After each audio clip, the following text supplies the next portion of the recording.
letting go of Paris. You know I held on too much. Oh, hi there. I didn't see you there. Alright, no. I just wanted to give this small introduction before the video begins. I'm sorry, the content lately have been a bit lackluster. Of course, that's because we have been at the Smite Masters and we won. Yay! I got this sick medal right here, saying we took the first place. Of course, it was a really fun LAN. The good thing is though that now I'm back. I'm not jet lagged anymore. I do have some school stuff coming up, but hopefully I'm gonna be able to pump up a lot more content about Ganesha, meditation, Emperor's Armor, shoe guns, Kazari. I have videos, possibly little collabs coming up with Duke's Love again, with Polar Bear Mike, overviews episodes with Hayzer, more shit with Ataraxia. I have a new series planned where I play my qualifiers in ranked, which should be uploaded really shortly as well. But I'm gonna try and pump out a lot of content in the next month, for like the next 2 weeks. There's gonna be like almost a video every day, hopefully, just to kind of get back into it. So again, that's kind of why I've been absent, because I went to the Smite Masters LAN. We should be doing content over that LAN as well. But for now, I hope you guys enjoy this episode of overview, or even though it's like recorded way past when the game was actually played. But enjoy. Hello guys, and welcome to this now. I think this is the 7th episode of overview, right? Hey. It must be, right? Is it? It's either 7th or 9th. I think it's 7th, honestly. I am not. It must be though, right? Because there's like 14 episodes and we have 4. Ah, yeah, there's only 7 teams. Yeah. I was thinking there's 8. Yeah, we still got Valance, Dig, Cyclone / Rival, and Line Guard to do. Yep. So we are recording this after we're home for Masters. So we can't really remember these games too much. But yeah, let's just get into it. Here we are, having fun in the duo lane, kind of poking each other out. I guess it's worth mentioning we're playing Valance, now known as Yannick's. Yeah, and they've obviously not got this roster anymore, but this is, you know, the roster that they played with during the spring split. Also, disclaimer: if we sound tired, it's because we're both hungover. No. These things happen, you know. Well, I'm hungover, maybe not you. No, I'm not hungover. I don't know. I would never get drunk. Oh, right, okay. Yeah, that is illegal. No, It's not legal in Denmark, right? It's legal in Denmark, man. Okay, There's no age restriction. There's only buying restrictions. So legally, you could be 10 years old and drinking, and you wouldn't get fucked. So we are. What we do right here is actually one of the things that I think it has been really undervalued throughout the whole split, is when Pretty Prime goes and takes the 2 smalls, the 2 babies of the red buff, which ensures that big man thinks on Fun Baller right there couldn't go for a red buff and hit level 2, then gaining pressure. Me and Attraction picks up on the fact that they didn't do that and just go and secure a whole purple buff, as they probably would have invaded that after anyway. And here Solo Maniac is having fun clearing against the Sheng Xiong. Seems like he's getting kinda smacked in the face right now. Yeah, it's not a great matchup, I don't think. I think we maybe kind of forced the Terra solo in the set. We really wanted to play it because we've been playing it in scrims, but I think we should have just thrown it into support. But, you know, you live and you learn. And I think he still has an okay performance. He gets a bit smacked in lane, but coming into late game, you know, you still got a Terra, and having a Terra is always good. Yeah, so we have talking about it, we have the Fef. The one and only Fafnir. We have Ram, we have Zeus, we have a Red, the Tosca, and then of course the Terra. So I guess without like talking too much about picks, the whole thought process of Terra, solo isn't that it's necessarily the best pick, but it's picking it away from big man things. I imagine, I can't remember the draft, but I imagine we had like 2nd pick or something, and we took Fafnir Terra or something like that. I'm sure we first picked Terra, and then we were on first pick side. We first picked Terra, and then we got Fafnir 3rd. They picked Capri 2nd, so I don't think we took anything away from big man. The only thing that Terra like really brings to the table in terms of solo laner is this ult. Like, this means you have a superior fight on the other side of the map. Like right here, I think me and Nate could maybe take a win. Nah, just jump out. Goodbye. We do have a winning fight with the Terra ult on the mid lane and in the dual lane, so you'll probably try and see us force fights around the dual lane side of the map quite a bit. Even though Scotty has a really good early game, the Terra ult is just gonna mean so much more in the at least the 3v3 core fights or the 4v4 fights over certain buffs and neutral farm that is on the left hand side of the map. So looking at 3 minutes into the game, nothing really happening. I think mainly Valance is in control of the neutral farm this game, just because they have way more pressure with this Guardian, with the Capri that have superior pressure on the Ram and the Fafnir at least early on, and then of course the Emir jungle is also gonna go ahead and pull out a lot more pressure than the Rada Tusker early on. I don't know. It's pretty close, I think, between the so? mid jungle combos. Yeah, I mean, I guess Zeus there Rat was Zeus, versus yeah. Emir Medusa. It's like it's pretty similar in terms of clear and in terms of kill potential. But at I'd least say the only big difference is the fact that the Emir has a Vanguard, which Yeah. makes him a lot harder to initiate on. You know. so here you see me. Oh, is yeah, this? this is I the remember solo this. kill, dude. Terra ult me, let's go, let's go, let's go, let's go, bang! Dead! And he dies. Soloed. Shout out to I don't know if Big Man thinks was in range. Maybe he didn't expect him to die. So I do pick up on the fact that I have backed right here, and Funballer did not go back to base. So I'm just gonna go ahead and take advantage of that. When I hit my stun, I knew he was probably not gonna beat that. He could have maybe beat the slow and survived, but he did end up taking my ult damage, and Fafnir does an absurd amount of mad damage, and since I had boots, he haven't backed yet, I'm just way stronger. So it's actually gonna go ahead and be the first blood there, with the hot solo kill coming in with help of the Terra ult. And maybe I could have killed him without the Terra ult, maybe it would have helped me kill him, since I could have gotten like one more rounds off of cooldowns in the dragon form. You can't really do that if you don't have the cooldown reduction from the Terra ult. So after all, that's just what you want with the Terra. Maybe not the best example, but it shows like what Terra does pretty well. As I think Terra is gonna get pretty ganked right here. Oh.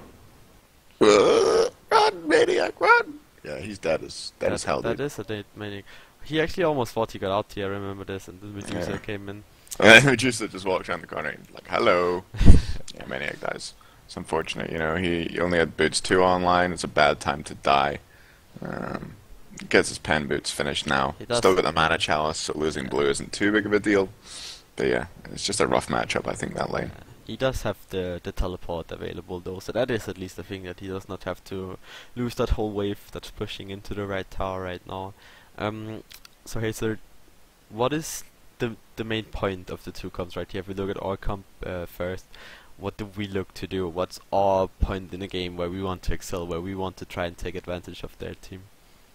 I would say probably mid-game we're going to look to take advantage of their kind of low mobility characters. Capri's mobility is not great, Ymir's is bad, Skadi's is bad, so we're going to be looking to trap them in Zeus ults and kill them as we actually try and, Twig gets a bit caught out there, gets CC'd, gets blown up, not a lot he could do there, loses his beads as well, so it's a really rough death for him. So it's going to be hard for us for the next few minutes with Twig having no beads. And having just gone down, missing a bit of farm, so they really want to pressure around neutral objectives now, I'd say. Yes. In terms of their comp, I think they just want to set up from the Guardians and let the double hunters kind of free cast, which is something that they should be able to do with them having 3 frontliners. They just want to let the hunters get all of their damage off on a single target, whether it be a tank or a backliner, and just kill them. I must say I like our late game a lot more. We have the possibly in my opinion at least the 2 best late game guardians in the game right now, Fafnir and Terra, which are both so strong. I almost get caught out here, kinda unfortunate, but we do also have a mage, which they don't. They have a Skadi, which certainly does a lot of damage with the correct setup, which they are capable of, but the peeling in our team is also really high. We have a lot of stuns, a lot of roots, a lot of ways to protect and escape, reset the fight. Only really Pretty Prime could get run down, but then again he should have like peels. I reckon we're gonna pick up 2 meditations. We're gonna have the Terra stun, the Terra root, the Fafnir stun, the Fafnir disarm, the Fafnir ult, 2 stuns. So there will be a ton of peel. So I think this whole game is gonna come down to how fast can Valance kill our backline. And if they don't really manage to kill it super fast, I think it should just be a winning fight for us. But don't get me wrong, like 3 Guardians and double ADC is gonna win the longer fights. If they manage to get a pick on our mage or ADC. But I think we have the peeling capabilities in this team to avoid that. Yeah, I agree. I actually kind of like this Valance draft, which I don't normally like double hunter drafts because they have a lack of AoE damage. Well, I feel like with the Emir providing some AoE damage and the two hunters they picked up being Medusa and Skadi, who both, have a bit of AoE. I feel like AoE damage almost amounts to AoE control, It lets you control areas in the jungle where your opponents might want to push through. And I feel like sometimes if you don't have a mage, you lack that. So that's why I kind of like these two hunters in their double hunter setup. As we see, Twig going over to Soul's low lane, trying to relieve a bit of pressure, and so they are up gold, and they should be able to get this for free unless, nope, they kind of pussy out as soon as Nate goes up in the air. I guess they got the Ram ult for free, so it's not too bad, and there's the rattle as well, and I think Twig is probably dead, right? Yeah, yes. That was slightly unfortunate. Just getting picked off by the wall, maybe some ball pathing there. He's gonna end up dying. I think myself, if I remember correctly, I'm gonna give my only death in this game. I'm gonna go ahead and suicide here. I should have ulted Dimir Freeze, if I remember correctly here. I actually do. I guess it's not this time, I'm not sure. Yeah, I'm alive. So Just about. we actually take a pretty decent fight for being 4 there. I guess it's mainly to the fact that they have some ults down. We had the Zeus ult, had the Fafnir ult to stay alive here, and they're just gonna go ahead and reset the gold free to say, okay, we get the pick, that's it. Maybe we could have looked really aggressive here, although we didn't really know too much if anyone was hanging around. We do only have one ward on the side of this map right now, so Valance definitely have the pressure in terms of in and around the gold fury. Yeah, there's actually a lot of lane pressure in their draft, especially on Joe's side with the Skadi and Capri. Two of the best, pushing gods at level 1 in the game, at this point anyway. They were definitely super, super strong in that Joe lane. Definitely, we kind of have to play back and play a bit more defensively, and try and get our Ram and Fafnir a bit towards the mid-late game, where they can control the game a bit more. They'll have a bit more of an advantage over the Skadi and the Capri at that time. But yeah, even now, coming into sort of early mid-game, we're still sort of being out-pressured across the map, but I expect that to change as we go forward and, get a few more items online for our carries. So not too much happening right here, just an equal trade on the neutral farm. If I remember correctly though, I'm gonna go ahead and die pretty stupidly here on the gold fury really soon. Yeah, that was rough. I guess we'll talk about that when that comes. Both supports here are gonna go ahead and not go for Thieves, but go for Sovereignty and the Hardware Amulet. I guess the thought process behind my Sovereignty over the Thieves is that they have 2 hunters, which is gonna be their main damage form. Looking back, Thieves would probably have been better, but then again, I guess this was a bit before I started talking so much about Thieves. Same goes for nice things right there. He is chilling, getting the Hardwood Amulet. I guess I'm gonna go ahead and back from a 70 right now. So we do have a power spike right here where we could fight. I guess Ataraxia is actually a level ahead as well. So if we get Ataraxia back to base, get that second relic, maybe keep Xing Chang, which is their fed guy right now in lane, and then try to take a 4-on-4 fight. Within the next minute, it could actually work out really, really well for us. I don't think that's how it's gonna go, but like looking at what we should do right now, it could be a thing to look out for. Yeah, I think so. I swear to God, Lob was about 2 levels ahead earlier, maybe a level and a half, and that XP difference seems to have been neutralized somehow. I'm not really sure what's happened there, but I swear. Okay, so Prime's back to 1 level behind now, but I think he must have actually farmed really well this game, getting back into the game. I guess he's farming up for a... Is that gem he's building? Maybe E-Stuff. But it could be gem of Does that not only build into gem? Maybe I'm tripping. Nah, I think it builds. Or does it only build into Sash? I don't know. Yeah. I'm not the mage player, man. Don't. I play ADC and jungle. I don't play mid and solo. That's... I don't know. Might be E-Stuff, yeah. Maybe you're right. I think it is E-Stuff. I'm not sure though. Yes, yeah, it's pretty tanky, Zeus. Ooh. I mean, okay, it's fine. Barely survives there with the Terra ult. Yeah, that just kind of shows like how good Terra ult is, I guess. With any other Guardian ult, he could have survived there as well, but if we took a fight, for instance, on the other side of the map, that would have been really good as well. But just able to keep him alive, barely avoiding getting soloed, which would have led to them getting a potential goal free, which they're gonna go ahead and pull anyway right here. And this is the time where I just die. This is slightly unfortunate. Gonna go ahead and get frozen. CC chained to death. No CCR on the cap repole, and therefore you're just gonna die. There's no CCR on the cap repole in turn Emir's done, right? Am I? Capri pool, yeah, it's like bad, so it just reapplies the CC. Yeah. There's no. So that's actually why I wanted. I guess why Capri so good. Here Nate's gonna be not marvels. On the backside, Chario's kinda bopping whole team. We do turn onto Chario, which has an Aegis, manages to get out. Maniac gets a really nice stun off, good meditation, and we actually managed to reset the fight here. They will go ahead and pick up the gold free, and I do think they're gonna get it this time? Question mark. They really should. Chariot Yeah, we have to let it go. Oh yeah, I think so. But I'm Chariot sure dies that here we poke Chariot. I don't think we kill him in the I end, do think we? he dies. I think he gets out. He dies. Yeah, Capriel. It's so rough, you know.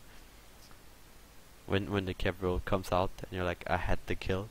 Yeah, when you put that much damage into the Samir who has Oh, Vanguard, Tank come Boots, on. Void Stone. You know, he's a big guy. And then, you know, you finally bring him down and whoops, Capriel. God damn it, dude. Big credit though to Valance or Alex right here. They're actually really playing out their comp really well. We do recognize that all of them backed, and we're gonna go ahead and secure the Portal Demon, which is one of the gimmicks that's been added here in Season 4. You see that a lot, that either team takes either Portal Demon and Gold Free, and then the other team reacts starting, not always securing, but at least starting the other objective on the other side of the map. Just because, you know, when you took one of these objectives, you're most likely gonna be pretty poked out or whatever. You see me kinda hugging the wall, hoping to get some XP. Just chilling right now, farming up. But again, Valance are playing their comp really well right now. So what we need to do is we just need to minimize losses right now. We need to stall this game for as long as possible, say around 10 minutes, and then like even now the 2k lead doesn't matter too much, but in around 10 minutes is where we're like super strong. Ataraxia is gonna have his Fatalis. He's even gonna have like 5 minutes or something. I'll have my Gauntlet of Thief. We're gonna have the E-Staff. We're gonna have the more pen. Terra is gonna be a lot more tanky as well. Right now we are kinda getting not snowballed, but kinda getting run over a bit. We're just under 2k behind. Yeah. It's not too big a deal at this time in the game. We're actually, you know, for a team that's as strong early as theirs is, we're playing around it okay. And there we go. We see Zalia ulting. Maniac again. Twig comes over. No damage. Missed the stun. Yeah. The Xing Chen is a monster. We really need to play around him.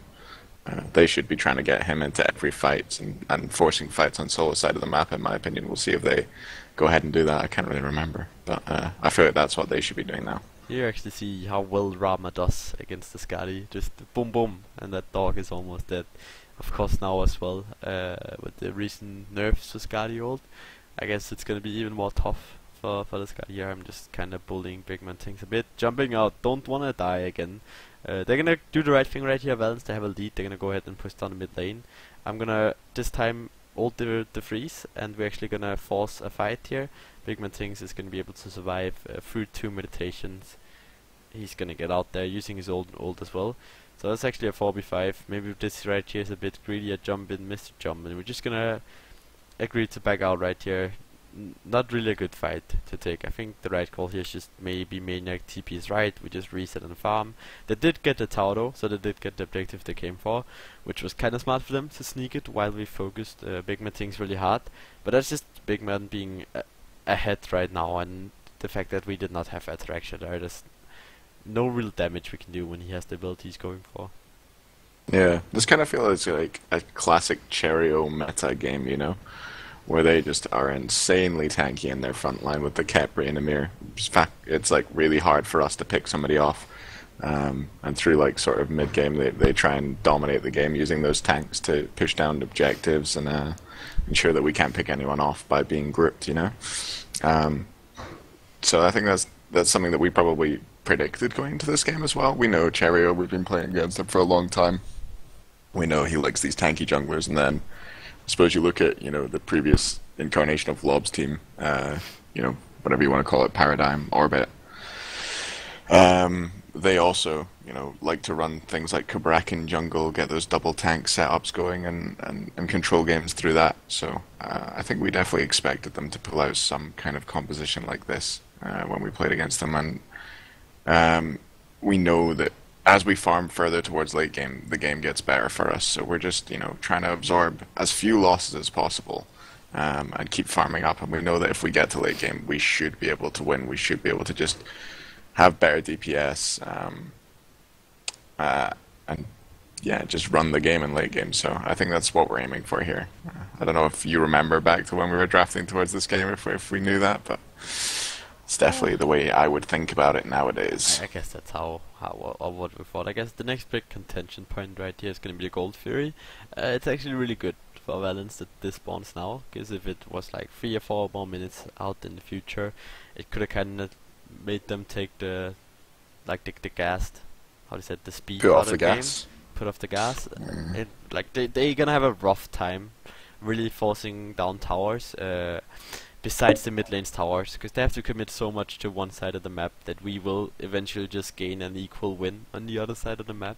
I think it's worth mentioning, but Gold Fury is not too much to one side of the map, so you can really choose a good fight there, and we do recognize that we can't really give this up. If we give this up, they're gonna go ahead and go for the portal demon as well, and then they're gonna have around the 5k lead where they can really start pushing down these towers and even send one person to defend where they can push down, possibly in 4v5 scenarios where they will have the Xingqiang TPing in. Funball is not gonna get poked out. That will be some really good poke, but again, this time around I'm actually not gonna die here to the Mir. Just chilling, yeah. They're just trying to poke us out before looking for a Gold Fury. Seen Nate dash in and put a lot of damage onto Big Man Tinks. That's good poke by us, and at the same time Prime pokes out the Scatty Fumball. And I think Twig misses everything here. He did say he missed it on purpose. Yeah, he thought the Capriole was going to come out, so he missed on purpose. That's what we all say. They get a huge Medusa ult into a very big Xing channel, into an Amir ult.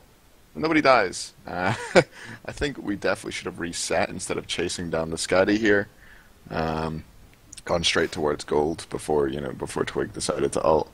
And I think we let them, regroup, get healed before we tried to go for anything around gold. Yeah, definitely. And that kind of put us in trouble here. We'll see. Looks like your ult should be expiring soon, so we definitely need to be aware of that. Ensuring that they can initiate. Yeah. So we did not even force the Capriole there. I remember Twig saying he missed it on purpose.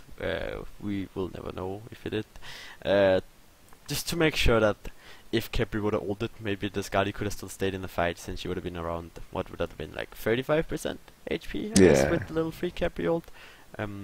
Which is actually pretty substantial, because then she can probably survive the Ram snipes with her Aegis as well, seeing Nate was only level 16 around then. So I think it was the wrong play, but the thought process behind it was good. This is good for us though. We do stall out the Gold Fury more, and we're actually closing down the lead, like surprisingly a lot. They had a 2k lead, and then we closed that down to like 1.5. Then they gained 2k lead again after getting the mid tower, and now the lead is only around 1.4k gold.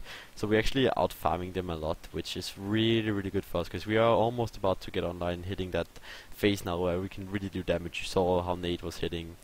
Nate, of course, being a Threxter, was hitting Big Man Things 168, even when the shell was on him. So I guess that's what we should look for now. Look for some poke without being walled off, making sure that we are really spread out, so we can't get 5-man Emir walled and just die. Are you going for a Magi's here instead of a Heart Ward Amulet? That's what it looks like. I guess you didn't feel like the magic protection was. I think the thought process behind this is that I felt like I could go for the Telarius boots instead of the reinforced, but now do you realize the only way I'm gonna die here is if I get CC chained. If I get that Spirit Rogue's prop, it's way more. It's more safer for me, because they can't really commit too much into the Spirit Rogue passive. Meanwhile, I am CC'd for a less amount of time. Yes, they're gonna go ahead and sneak the Portal Demon. They do win that. Now they are really low from tanking this, because it did take them a lot of time only with the Capri being on it. So Big Man thinks right here, I think we're gonna kill him twice. maybe. Yeah, we do should a- have maybe made that decision sooner on whether to kill him through the Yeah. ult, because Oh it yeah, we looks like see the he's gonna Scotty get out, behind us right? here. Yeah, nah, he's not. He's with some really good Okay, type. nice snipes. So Yeah. Scotty actually got really caught out right here, being behind us. Me and Prime instantly recognized that, and if we would have like been 1 second late on that, it would have been really bad for us. So we're actually gonna go ahead and do the fire giant here. That portal demon looked like it should have expired. I think we chase people around a bit. I vaguely remember this. Yeah, I think we kill Long. Chariot should definitely die here, right? Oh my, he's so tanky. Okay. He's Yeah, we're gonna- going hard. Yeah, there we go. We're going Lob in the back. Are you gonna get out? There you go. Nate gets the autos onto him. The more tanky targets, the Emir and the Jing Chen kind of tried to draw fire, but I think that target selection was correct there. Turning onto the Medusa, making sure that she wasn't free casting it and bringing her down. And now that the portal's down, this fire giant's pretty free with the Jing Chen and Emir having been poked out. So there you go. That kind of shows you one mistake from them in trying to sneak away that portal demon and taking a bit too much poke and then taking the fight. Just put them in a lot of trouble. And then They had hard reset after the portal and gotten out. If the Scatty hadn't tried to flank round, they just teleported back into fire. There's no way we could have done it. Yeah. So it just kind of shows you how hard you can be punished for these small mistakes around the 20-minute mark. Just completely turn the game, and now we're completely in control of this game, and we should go on to win it from here. Exactly. We do manage to completely, like, it's a complete dead even game right now, with the one fact that we have fire giants. So we are like effectively, I guess, how much would FD be worth? Like 10k, something like that. Maybe like 8k. I'm 8K. gonna go with. It's a random number, but yeah, let's say 8k. It's a lot. It's I think it's the biggest thing. It is a full item pretty much for all the characters. At least the carries on your team. It does Come so in. much. Sorry, someone's at my door. One sec. At Hayzer gets someone at his door, but again, that was a really even game, and we do manage to pick it up. Heads up play from Captain Twig there as well, just going and taking out the Oreos on the Gold Fury, just to make sure that they're not gonna gain anything. So right here, Attraction is actually gonna get his Nate. speed swords out. He was really angry with us. I remember. I'm really angry with him. He was because he really, does it all the time. He was really mad at us that we were not there pushing down the lane, because we were kind of in between, making sure we couldn't get flanked. He was right though. I probably should have stayed, let the Twig and Maniac go into the jungle. He does get his speed forced out by a good Mia wall. I think he dashed into it. But we're gonna go ahead here, and I think Nate is actually gonna die because he has no beats. But okay, so what we do here is actually one of the things we have done a lot. Looking back at the split, less and less now the longer we got into the split, because the games have been a lot more snowbally and this has not been needed. But we did in the start of the split send in the middle of the split as well, send Captain Twig to split push a lot, especially because he played these picks like the Red Tusker, where he can just instantly get to the fight. And as you can see right here, now we have an advantage. Xing Chang is not going to be here. Captain Twig is going to be able to be here before we're going to start off the fight, forcing out the Medusa beats. Twig is going to take a lot of damage right there, while their backline is getting really poked out here. I think Cher had to use Aegis as well. Just back out right there. That was all of their relics. It was one med, one shell. We did use quite a bit as well looking at it. We did end up getting the tower. Just going to reset here. Go ahead and get the right tower. We have the Fafnir Dragon form, so it's going to be really rough for them to contest this. You can see how we're grouping up here, 4 man with the Coerce buff, and it's going to be a complete nightmare now for them defending. Yeah, there we go. So when you're on the Scatty ice, you can't turn around, which is something that Valance exploited really well here, because Nate obviously had no beads. He got Scatty 3'd on the ice, and then got Medusa ult, and he couldn't turn around to avoid the petrify, so yeah, he gets put in some real trouble and goes down because he lost beads for no reason. Doesn't matter if you guys should have been there, Nate should not have been there without you, and that's at the end of the day it's a mistake. So right here, that's So, yeah. getting up a lot, allowing Jared to take a lot of poke. Maybe this right here is the thing that's not gonna allow them to push down the second tier 2 tower. At least if they do it now, you're gonna have 2 of your guardians sitting around half HP, which is definitely not the dream scenario, pushing into a 4-man team with Fire Giant while the Zeus ult is still up. It wasn't used in that fight at all. So that was again really unfortunate. They're gonna go ahead and pick up the portal team. Okay, never mind. Looks like we are contesting this one. Twig is gonna go ahead and jump in here. They're gonna completely reset. Gonna miss the Duncan Tail again on purpose. Thought you would get capriolet, right? Yeah, of course. That'll be what Ben says, I'm sure. No, but we're gonna get a complete reset here, both teams. Of course, some people for both teams stay around Portal just to make sure it's not getting sneaked. Snuck? How do you say that? Sneaked? Snuck? Sneaks. I think sneaked is the phrase. I don't think snuck's a word. Could be wrong though. Seems it would be a cool word, snuck. But we have a Taraxia here. It's almost sitting at full build. I myself is really far ahead as well. We have the Magi placing down Captain Twig, allowing him to play a lot more aggressive, and I really like this pickup here from Maniac. Rod of Assumptions, which is not a bad item. It's expensive, but you can get away with it when he's so tanky as he is right now. We have 2 meditations, we have a Terra heal. They don't have any anti-healing at all on their team besides the Medusa dash, so it's just such a big advantage for her. And here we're just gonna go ahead and the Scotty had the brawlers, but yeah, I was gonna bring that up actually. The fact that we had Fire Giant and the Asclepius, and also now we have the Sustain coming out of the Terra along with the Asclepius. It's going to be really hard for them to win long engagements. I mean, Fafnir also has a bit of self-sustain, and they don't really have much outside of the Jing Chen one. So, which is really what their comp excels at, right? They have those short Guardian cooldowns and the consistent damage coming out, the high DPS from the 2 ADCs, so making those long engagements even harder now. It's going to be rough for them. We have the 5k lead right here. We have the Portal Demon. We have the better late game comp, so this is it's gonna require for us to do a really big mistake, which I think is gonna be really rough. We're just gonna look for picks, look for poke here, see Prime positioning really well behind here, making sure no one can really go on him. We got a big Susult. They're really poked out now, and I think we can just pretty much run them down from here, which is what we're gonna do. This is one of the fights where if you're the engager, it's really good for you because they kind of have to split off in different directions. You see the 5 of us staying grouped as a team, whereas the Scatty's being forced to go out a different way from the rest of our team. Meaning it's really hard for them to fight into it, and if the Scatty tries to come from behind, we're going to turn around and collapse on her instead. So I think that's probably the reason why we won that fight, is because we controlled the tempo of it, we controlled which way they had to back out, and so they couldn't really fight into it. See me getting hit by the Fire Giant knock up because I have to focus on hitting my cohorts on the right person. Heads up place there. That's another good excuse. You know? I like that. I know. We're gonna go ahead is this the first time Nate built this build, by the way? I think it was. Might have been the first XE game. Titans. This is the build. So that's a good build.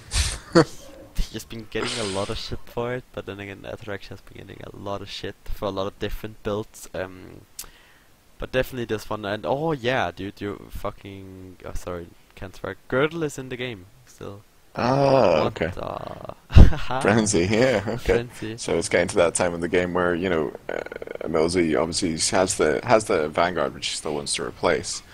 But at this time of the game, a Frenzied Ritual is going to be worth far more to us than whatever Tier 2 item or whatever he's going to be able to pick up with that gold. So he makes the very smart decision to go for a Frenzied Ritual instead. Which should mean that, despite the fact that we're ahead, this has been a kind of dry game, 6-5 on kills, not the best in 30 minutes, you know, EU, Resident, Sleeper, and all that. But, you know, we're ahead, we shouldn't really be losing fights anyway, and if we have a Frenzied and they don't, then there's really no way we can lose a fight, I don't think. I don't think we're playing gods where you can misplay hard enough to lose a fight like that, you know? A 5v5 one anyway. Definitely agree. Yeah, it's just... Again, we're gonna go ahead and get the gold free. Maybe not in this meta. We would have went and straight down, pushed down the towers. But again, kiss rituals were a thing. We need that extra gold. Not really a reason to not get it. Besides, I mean, it's on the way, right? Yeah, it kind of is. It does slow you down though for like 10 seconds, unless you have like your whole team there. It's still like decently tanky. Cause it's I think it gives. Like, oh, sorry, go on. Yeah, it's pretty weak at this point, isn't it? Compared to like how strong we are, I don't think it's been done enough to be, you know, that hard to kill. And the fact that, you know, you sometimes want to give your jungler time to pick up his speed and stuff, and it just means that you don't overextend going towards, you know, the towers before you're fully gripped. You just go for the Gold Fury. I like it. So we see Charya really getting poked out before having to initiate. Pop the frenzy there and then just go in, like we need to go while this is active, and we just run them down. The Guardians get way to poke. Twig is in the air, just poking them out. Big man thinks here it's gonna try and force an ult on himself. Does get it off. Nice ult. coerce buff, attraction, just holding down left click, hitting super hard in this build. Medding up here, I think that was both. We have one more meditation right now, so we're actually in a really good state right here. We have the self-just healing. This right here could have been a really risky angle if Emir got a big freeze. We do punish here though. Killing Chario definitely. Gonna go ahead and kill Funballer. Say that. I'm not sure. We're just ending the game now. We got the Phoenixes, we killed 2 people. There we go, Funball goes down as well. He can't really get away from the Rat and the Terror because he has no movement ability, and here we go, yeah, just go into that tie-in and end off the game, you know. Not the best win we had this season, but, you know, pretty clean once we got to that mid-late game. We executed everything fairly well, I think. Yeah, definitely gonna agree with you on that one. So, looking at some post-game stats right here, actually I had equal amount of votes to Big Man Fangs, so I guess there was a 5th or 4th on whoever should have won the game.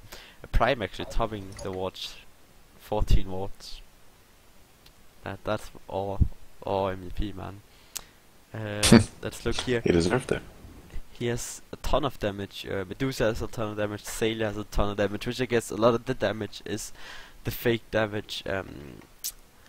But then again, I think that was again, as you said, not the best performance coming out of us, but definitely still us showing that we have the capability to turn around a game. That was us capitalizing on one single mistake made by them and just snowballing the game from there. So it really kind of is a prime example of showing how one crucial mistake, not even a big mistake, I think there was a pretty small mistake there doing that, can just completely turn the game at this kind of level, because you're just gonna snowball so much from it. It's gonna be so rough for you. So yeah, if you don't have anything to add. Nah. My food's here, so I'm gonna go grab that and eat. So yeah, let's close it up. Yeah, so of course, thank you again for watching the 7th episode now of Overview. I know me and Hayzer are gonna try and get them out now. Hopefully, maybe if Hayzer wants to, we can go to Masters Land. We did watch these games a lot already though, which is a fair point. But thank you for watching the 7th episode, which hopefully should be out as soon as possible, and all the others should be out really soon as well, hopefully. So until next time, peace out.